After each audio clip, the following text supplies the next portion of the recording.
A school board in Kansas voted this week to allow student-led prayer at all activities, and even went as far as offering the school's public address systems for religious use.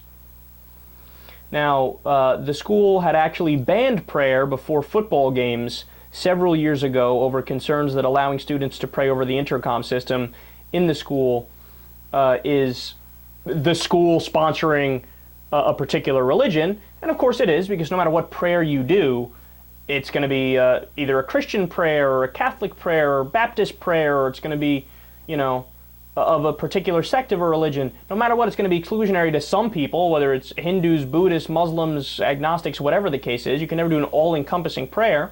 So that's why they had banned it in the past, and they were right to do so. And in fact, the Supreme Court banned this in 1962.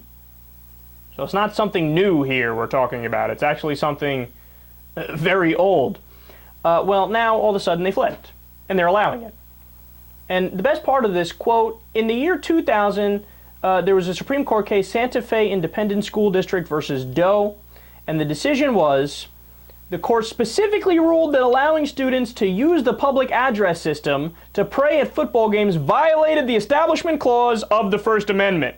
In other words, exactly the thing that they're allowing the kids to do now in a school district in Kansas is exactly the thing that the Supreme Court said in the year 2000, you're not allowed to do exactly that.